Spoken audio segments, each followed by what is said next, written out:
that being is that this is the last podcast of the year, 2021, that we would do a best of series. At the beginning, early of 2021, and at the end of last year, even we started interviewing some heavy hitters, guys closing 30, 40, 80, 100 plus million a year. Yeah. Justin Kelly, Sean Miller, Tim Hart, Bryan, Forrester, Stephen Katz. My takeaway from David was, perfection is the enemy of done. Director of Operations, Senior Level Sales, Laurel Ball. Yeah. So our boss. Our boss. Thank you again for allowing us to come in and have a little fun here. I think it's more like she makes us. Right?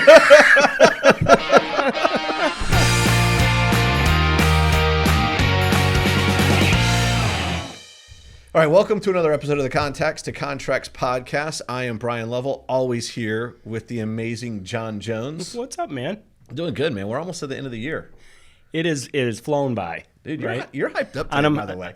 And well, a little bit, man. I'm trying to maybe see if I can see if you can grow a mimic beard. You, yeah. Yeah. What do you think? Well, I like it. You're a little late for No Shave November, though. Yeah, that's true. Because this is December. This is December. So, okay.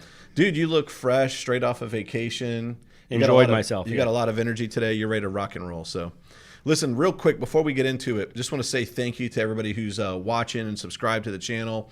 Whether you're getting us on Facebook, YouTube, Spotify, Apple Podcasts, whatever. Thanks for tuning in. Don't forget to like, subscribe, and share.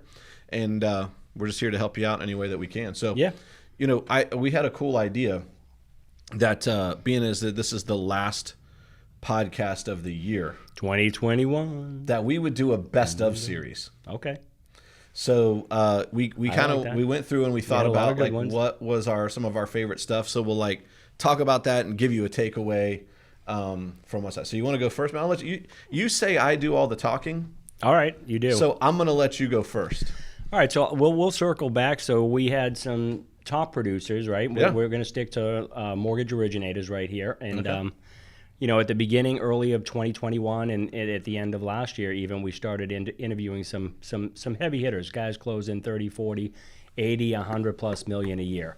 Yeah. And I think that we found three common things that they all seem to do, and you want to touch on that and what we uncovered, but it kind of unique as the months rolled along. Those same different folks all seem to do three core primary activities. Yeah, absolutely. So at the beginning of the year, I believe we interviewed Justin Kelly, Sean Miller, Tim Hart, Bryan, Forrester, Stephen Katz. I think we kicked off the year with a top producer series. Yes. And some common things with those. One, they were all involved in some sort of networking. Right, so whether Absolutely. that was networking, BNI, Partner in Network, Rotary, whether it was like business-to-business networking or networking within, that circle of referral partners that they're trying to capture, they're all doing something to stay in front of folks, not just sitting behind their desks. Activity-wise, yeah. And what was interesting, the takeaway, they all gave specific about 20-25% of their yearly referrals. Come from those networking groups. So, if you're out there originating, whether you're in real estate or mortgage, it's important that you participate in at least one. Yeah. I think what I love about that too is that's a long-term strategy, right? Like the longer you do that, it probably becomes even a bigger part of your business. But once you have those relationships established, and I think back to even in my networking days when I was in BNI, you didn't realize people still call me today and be like, hey man, you got a carpet cleaner? Yeah, I mean... And I haven't been in that for decades. 10 years. A decade. Wow, dude. Don't date yourself. Wow. That's how long you've been trying to grow that beard, by the way. It's time to shave. Gray. It's turned gray. So the second thing that they all tend to do is they work a database, right? And so they work a past client database, a real estate referral database, a Sphere database, but they all actively work and participate and actively work in those databases. Yes. And again, the common thread there, that represented another 20-25% of their closed deals every year. So we're talking the first two pillars of activity that represent 40-50% of transactions. Man, I'm not going to get the number right, but I want to say that Stephen Katz told us his number was closer to 60% of his business came out of his database. And I think the important thing for us to key in on here is you can have a lot of different pillars to your database. You can have a referral partner database. Like if you're an LO, that would be real estate agents. Yep. You can have a past client database. You can have a sphere of influence, family and friends Family database. and friends. But from any of those pillars, if you're working it correctly, you should be getting business out of it. I said one of the biggest things that I learned in 2020, 2021 was, we took so much pride in, we're a purchase money lender. We do 90% purchase money. Like, that's great and all, and we are a purchase money lender, and that's in my opinion, the right avenue to go about business. But if you have a database and you're not working it, you're a 90% purchase money lender, right? And so my takeaway was, we've got these big databases. We're not doing anything with them.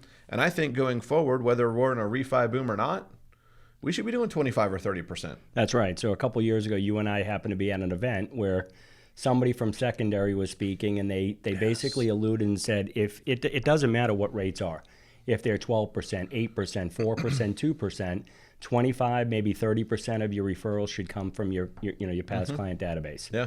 And many of us, many of us don't want to reach out and see if we can help save people money for whatever the reason be. Debt consolidation always, to me, that's always a huge one. It's not always about the interest rate, but folks tend to get themselves into overspend from time to time and need to get that clock reset. Working our realtors or sphere, our core business. Working the core business, yeah. I mean, for us originating, if you're not out there buying leads, if you're a street originator or like we say self-sourced, I mean, 80-85% of your referrals on that side will come from real estate professionals. Yeah. So I mean, I think it's important that you have a system, meaning a database, part of that, right? And you have a system that weekly you stay in communication with your top 15, 20, 30 agents, and really serve them. Yeah. We've said before, like whether rates are 4% or 14%, real estate agents are always going to sell homes. People are always going to buy homes. I go back, I remember Justin Kelly. We sat down with Justin Kelly and talked to him about the growth in his business. We had a good time talking to him because if you remember, like you've known Justin since he was like mowing lawns. I do. And now, he's running the largest branch in the company we're affiliated with. And what he said is consistency is key. And the takeaway from that is like, listen, there's nothing sexy you're going to plug into this year, next year, or any year that's going to make this any easier. You're not going to trick the system, right? Yes. This goes back 20, 30 years, 40 years for some of us. Yeah. But, I mean, the same things don't reinvent the wheel. That's the common thread. Just stick with what's always worked. It continues to work regardless of rates. Yeah. And he was basically like, hey, quit looking for the golden egg. It's not out there. The golden egg is in consistency. The easy thing that people, some of the newer people that don't have relationships, they like to tout Facebook. Yes, that's part of generating leads, right? Mm-hmm. But that's kind of like a small pillar from the top producing loan yes, originators. for sure. Yeah, I don't know of any of them that are killing it. Right. Yeah. So don't look for if you're newer in the business, whether it's real estate or mortgage, don't look to reinvent the wheel. Mm-hmm. Trust us on this. I mean, you'll spin your wheels, get very frustrated, and have to work a ton of leads for a little return. You might have to go get a real job. You might. That's not good. No bueno there. No, nobody wants that job. All right. So the next one I got on the list is my friend David Carothers. Man, I heard some stories then about you guys have known each other for a long, long time. Over 30 years. Over 30 years. David came. We had a good time that day. That was probably one of He was a lot of fun. Yeah. He was a lot of fun. That's probably one of the better podcasts we did. I think that my takeaway from David was, perfection is the enemy of done. And I don't know if you remember, he told us a story. At the time, he was producing this like YouTube channel show called The Protégé. Mm-hmm. And it truly birthed out of just him having a conversation with somebody at a conference. And he was like, I am willing to do this to help. And then he realized, well, hey, if I like recorded all of this and like it would be a product. And he just started doing it. And it kind of grew from there. And, they did announce the Protégé winner earlier this year. It was really cool. If you go back and watch some of his episodes, you can find him on YouTube. It's just The Protégé. But my takeaway from him is like perfection is the enemy of done. If you're going to wait and wait and wait until it's absolutely perfect, you're never going to do anything. And David has always been one of those guys, which, by the way, I think there's a select number of people who can build an airplane while it's flying. David is one of them. And he is one of them. Yep. for 95% of the people out there, I would never recommend you doing that. Well, we know 95% of us in our business are trying to do something, and perfection is the enemy, prevents us from doing it or even getting started. Yeah. A lot of great ideas we've heard over the years from many folks that never get birthed. Yeah, no, you're absolutely right. Director of Operations, Senior Level Sales, Laurel Ball. Yeah. So our boss. Our boss. Thank you again for allowing us to come in and have a little fun here. I think it's more like she makes us. That's part of it, right? But yeah, it was interesting because, again, long time in the business, and I've always said, from my perspective, nobody understands both sides, sales and operations, 100%. better than her. And just years and years of experience. But one of my takeaways from her, and there are many, but from this podcast, she talked about how she prioritized her business at a time where she was even a single mom. Mm-hmm.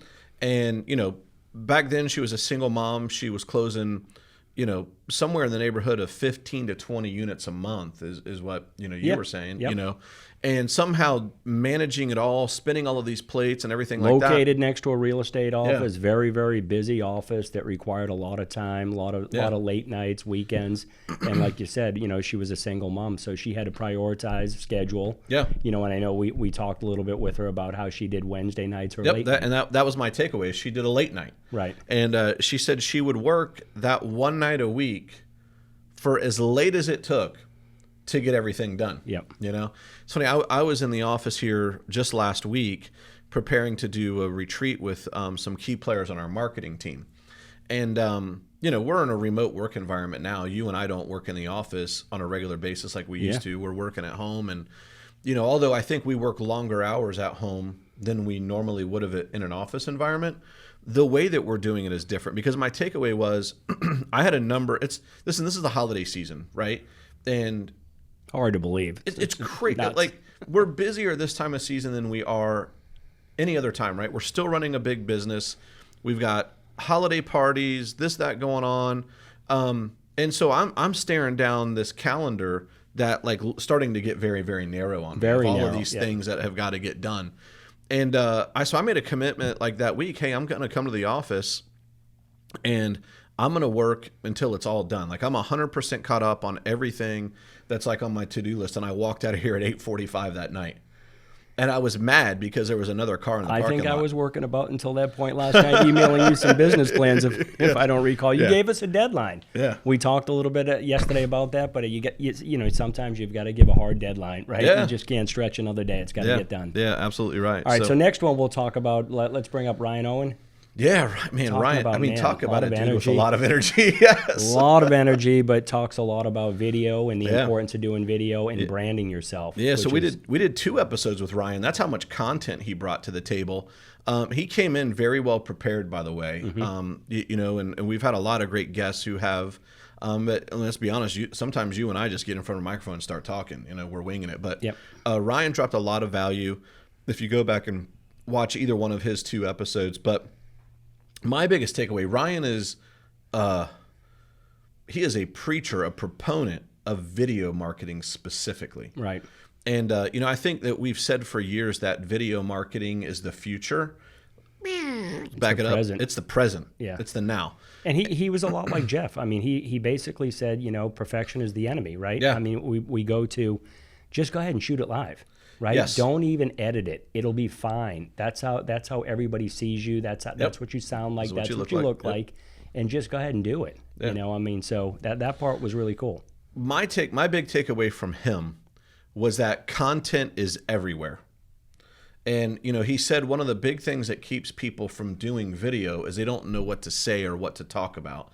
And he gave us an example. We're sitting at this table like John and I are right now. He's like, I guarantee you if you go out to that lobby right there, there is a pamphlet. There's a pamphlet that's got information about how to obtain a mortgage. And in every single one of those pages, there's content. Yeah. And I was like, he's right. In the podcast, I go out there and sure enough, I was like, dude was reading that pamphlet while he was waiting on us. Yeah. But it was 6 pages long. And there were probably 10 pieces in there that you could have made a 3-minute video out of. Sure. And his point was content's everywhere. It's already written. Just pick up something that's already done and talk about it. Yeah. I mean, literally every day something changes, or a new program comes out, loan limits increase, something's taken away. So you can do a 3-minute video every day. Yeah. Yep. So my next on the list, John, is the guy Jeff Cochran.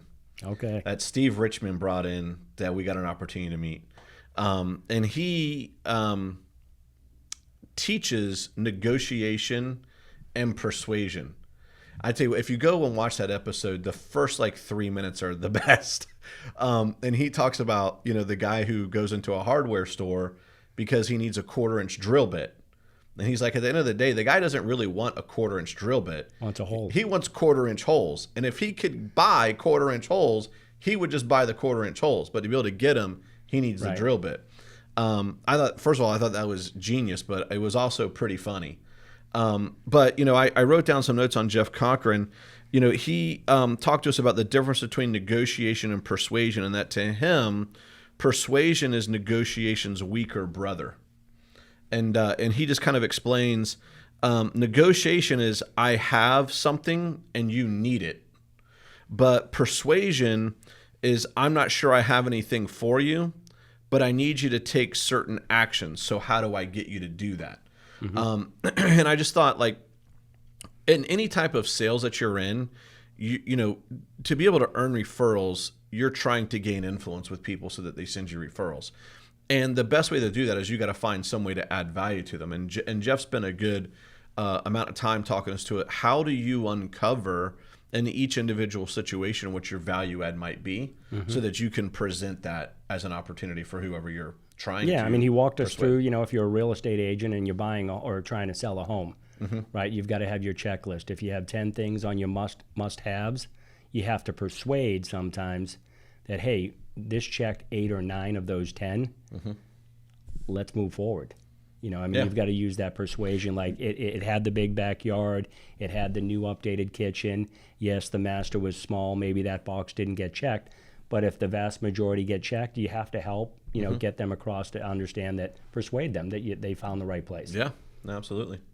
All right, let's talk about some changes that came up in the middle of this year and rolled out October 1st, which is big changes to not only Florida, but flood really insurance. The country, the country. Yeah. And the way flood insurance is rolling out. So what you get on that?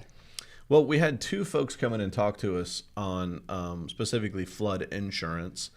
And Chris Green was the first one. Yep. And he's the guy that wore the poop hat for the entire podcast. Yeah. My daughter absolutely loved that thing. I went and bought her one. It doesn't have the words on it though. It just is the emoji of the poop. But Chris, I think the big thing I took away from him is he's like, most people when they go shopping for insurance, they go to that insurance provider and they're like, hey, I need a policy. And the insurance provider is most of the time interested in quoting you the lowest possible quote because they think, hey, if you see the low number, they're going to select me. They're going to get their insurance through me. And, what he talked about was his sales approach is about education and clarity. And so he's more of the, hey, I'm going to ask you a bunch of questions. I'm going to try to find a product that helps meet your needs. And then I'm going to give you options and talk to you about what could go wrong, or what could go right in the event of us having a claim or something like that. And I know that specific episode was about flood insurance, but from a sales perspective, that was the big thing that I took away. Okay. And I think, listen, in our business, we do this as loan originators. I feel like I got to put the best price on the street. Well, how do we know that that's what they really need? Right. In other words, shouldn't we present them hey, here's multiple options, and you pick the one that's best for you and your family, and I'll walk you through why this is what it is, and then ultimately you make the decision that's best 100% for you and your family. Yeah, I mean, I think translating over to our business, the common thing is, hey, let's put 20% down. And we know in many cases, that might be the entire the cash that they have on hand. Dude, check this out. I mean, it's nuts. My nephew calls me on Saturday. He lives in Chicago. This is my nephew. You were just with him. I was when this kid was born. I was there. Okay, and he goes, I just found out this week I don't need to put 20% down to buy a house. And I said, for the love of God, I've been in the mortgage business for your entire adult life. Yeah. God, it hasn't been 20% since I originated. I mean, it's been 40 plus years since those days. I'm like, dude. So, anyways, I have a conversation with him, showing him all of these different options, and him and his wife are looking to move from Chicago to the northern Atlanta area to be closer to her family. But I'm like, dude, you're like, the world is your oyster, man. Right? I mean, you can get a mortgage as little as 3% down in his case, on a conventional loan, like a home ready or whatever. But it's like our industry is still, people are still out there thinking you need to know your options exactly. Yes. Like when we shop for insurance, my wife and I, 100, 300, right, is a standard, liability, right? Well, you ask the agent, what would it be if I got $1 million? Yeah. It might be another $8-10 a month. Yeah. I mean, it might be so minimal that if if you're in that, you might need that, or it might be worth getting a little bit more coverage. Yeah. So, John, we also had Lindsay come in, Decubulus, and hopefully I didn't just butcher her name, but she came in and talked to us about flood insurance too. What were some of the things that you took away from that? So she came in a few weeks after it had gone into place, right? So yes. we had some actual examples that she was able to give us. My takeaway was that we've been subsidized for 20 plus years. So the National Flood Association has subsidized the rates through the government to keep it affordable.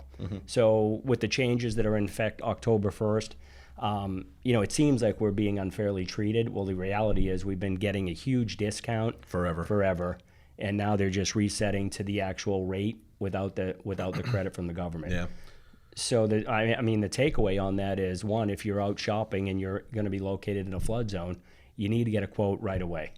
Don't wait 3 weeks, 4 weeks into the process to find out what that quote could be, because we've seen some cases where that policy goes triple, and in a lot of cases it's assumable if the owner has an existing policy. The new owner can assume that policy. So, but you've got to do that and get that out of the way right away up front. Yeah. Yeah. Let me ask you a question. So the new flood insurance policies have been in place now for just a couple of weeks. What are you hearing on the street? Like, I haven't heard any real horror stories yet. I haven't heard anything outrageous. Okay. Yeah, so, it seems that, the good news there is that my guess is that sellers or homeowners that are selling, in a flood zone, they have active policies that they're able to transfer over. Assumable, yes. If you're thinking about selling a home and you don't have a policy, it could be a different situation. Yeah. Yeah. So, hopefully, there's a lot of folks, especially in real estate, who are worried that was going to be a major factor in real estate in the state of Florida. Yeah, it's going to take several months, I think, before some of that plays starts out. to catch up. And I think the other thing that you're starting to notice, and we even saw it on the homeowner side recently in the last couple of weeks, is increases. So, whether you have the policy in place now, it's going to be set to go up and increase 18% a year until it gets to that full adjusted value. So that might take 5, 6, 7 years.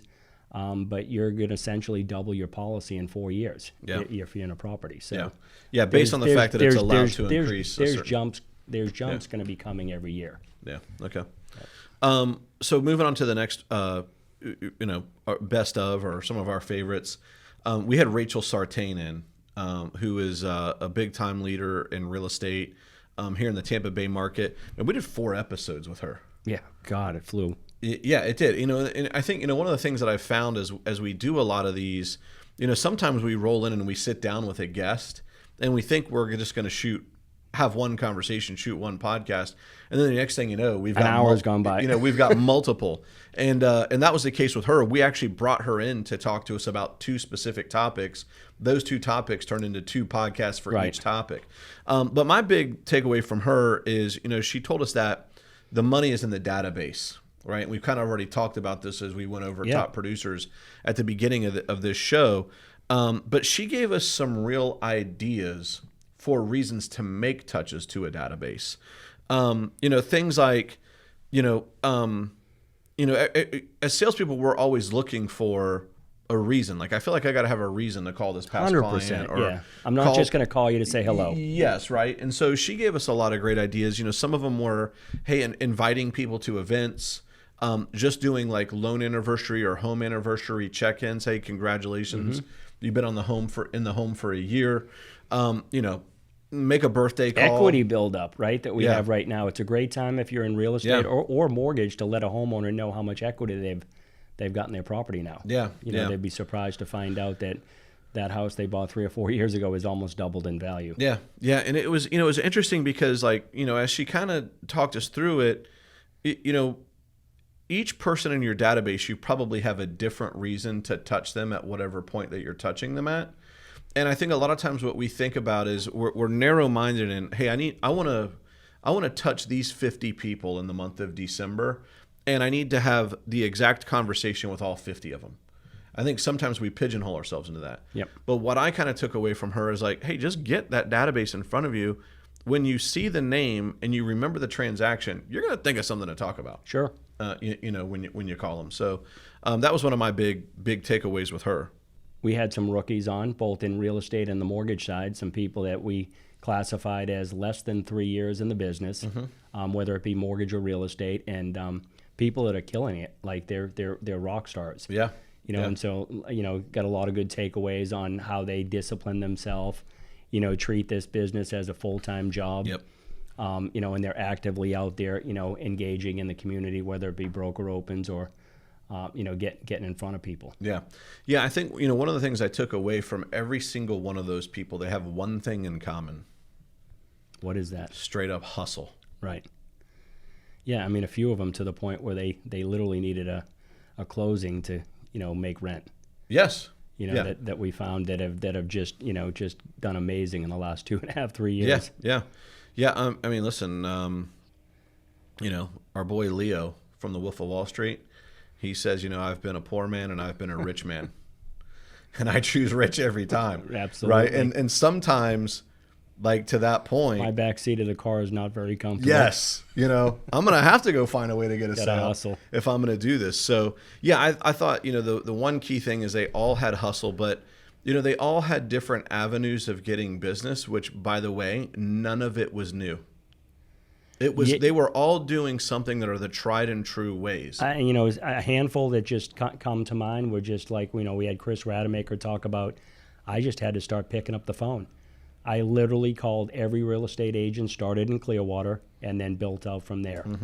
So if you've got to make 30, 40, 50 calls a day, eventually somebody's going to take your call and somebody has a lead for you. Yeah. You can't quit after 5, you can't quit after 10 because you don't want to sleep in the car. No. Yeah. Well, man, I don't know. I think that's a pretty rounded out list there of folks. I think we had rookies. We had Greg Morga on, another one. This is another guy who rookie killing it. Yeah, motivated by like, hey, I just got to live a life to be better number than one. This. Was the first thing, and then when he realized, hey, this whole success thing, it's not that hard. And but it all comes down to the disciplines that whether they're rookies or senior producers, they're all disciplined. So I got an opportunity to visit Greg a couple of weeks ago in New Jersey, and he said one of his disciplines that he does every day, he does not leave the office at night until he gets a contract. So whether it's a purchase or a refi, he's like, I've literally sat in my office at 6 o'clock and been like, man, I don't have a new deal today, and just pulls out his database and starts making refi calls until he gets one. Nice. It's awesome. A deal a day. That's his plan. So I think one of the other things that we talked about, you and I did a couple like mid-year checkups. Yeah. Business planning the start of last year. We're working on it again for 2022. With going through COVID, the ins and outs, the ups and downs and everything, is you've got to look at your business plan. You have to have a business plan, and then you have to be able to pivot. So, I think since we've had the podcast now the last 15 months, oh gosh, right, it seems like 5 years. So you and I like to talk. It's not a yearly plan, but maybe a quarterly. Yeah. Revisit it every 3 months now because things are changing. Yeah, it's interesting you say that because I went back and looked at all of the episodes that we've done. Like I looked at the titles. Feels like it's forever, right? Yeah, I didn't watch them, but as to prepare for this podcast, and the number of times I saw we did a podcast that was basically a shift. Yeah. It's like a whole new season. In a year's time, we did 3 or 4 of those. 3 or 4, yep. And again, I think the point that you're making is, hey, listen, you got to have a plan because you also have to be able to identify when you need to shift and pivot. Yep. And the mistake I know that I've said I've been transparent about it here is up until March 2020, I was always hey, I'm going to write this business plan and we're going to run with this thing for the whole year. Well, when March 2020 rolled around, we had to crumble that thing up and throw it in the trash can and start over. And I believe we've had to shift and pivot in our industry more in the last year and a half than we have in the last 5 years combined. I would agree. And I don't know that 2022 is going to be that much different. I mean, I do think we're starting to see, so I'd encourage you to get back towards 2019 and really start to focus on your real estate, referral partners, and get in front of those folks. Rates are probably going to stay a little bit high with inflation, and maybe the refis do, as predicted or forecast for 2022, they drop off maybe 30, 40, 50% for some folks, maybe higher if you're doing all refis. Yeah. So you've got to get your street hustle back on and go old school and get in front of some agents. And we talk about what events can you get, can you go to a board of realtor event or a happy hour? And people look back and things have changed, and they've changed forever. And hey, I used to have 100 people to go after when I went to one of those events. I won't go for 20. Yeah. Go for 20. Yeah. You've got to get yourself out and be visible. Yeah, you're going to have to. I think one more thing, John, you just made me think of, and we can kind of end on this if you want, is, you talked about the volatility of rates. I think we're going to have a volatile economy in 2022. And as you know, the economy kind of dictates what happens in the interest rate market. And the other thing is, day after Thanksgiving, we see another COVID variant pop up. And we saw a significant price change in mortgage rates in one day because of that. And that was economic fears. Stock market, right? Dropped quite a bit. Dropped, and people flooded money into the bond market. And we saw a pretty nice